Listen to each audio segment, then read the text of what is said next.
बालक सच में तो भगवान नहीं है, क्योंकि भगवान तो किसी भी रूप में कहीं भी आ सकते हैं।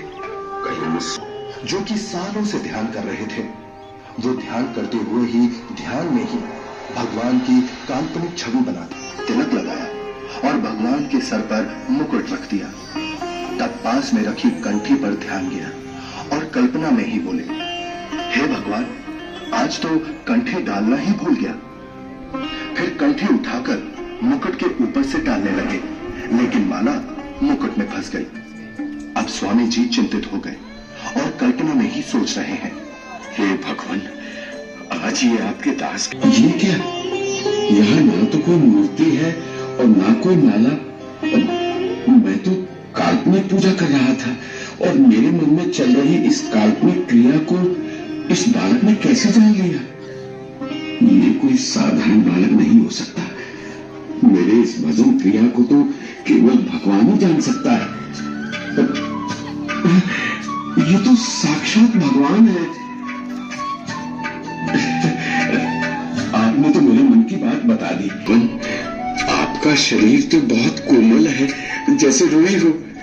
आपके शरीर की तुलना में मेरा तो पत्थर जैसा शरीर है। स्वामी क्या कर रहे हैं? स्वामी जी ने झूठ बोले ना, क्या कर रहे हैं? बात समझ नहीं आई। आपने झूठ क्यों बोला? कैसा झूठ स्वामी जी? किले गए थे, मैं वहाँ इतने में 2.5 वर्ष वाला बालक चारपाई से हवा में उड़ा और 5 वर्षीय बालक के रूप में खड़े कबीर साहिब जी में समा गया।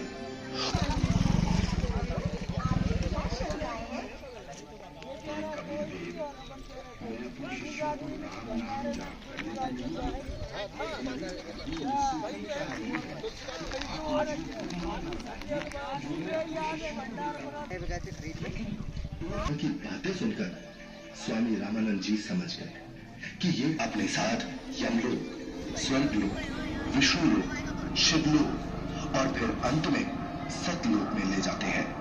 ये सतलोक है। जी सुनो कबीर करता रे, गरीबदास सब रूप में तो ही लोकों में प्रवेश करके सबका धारण पोषण करते हो। मैंने आपका वो सनातन परम धाम आंखों देख लिया है। आप ही परमेश्वर हो, आप ही सतगुरु तथा आप ही तत्वदर्शी संत हो और आप ही हंस अर्थात अच्छे बुरे को भिन्न भिन्न करने वाले सच्चे भक्त भी हो। मैं आपका भक्त, आप मेरे गुरु जी।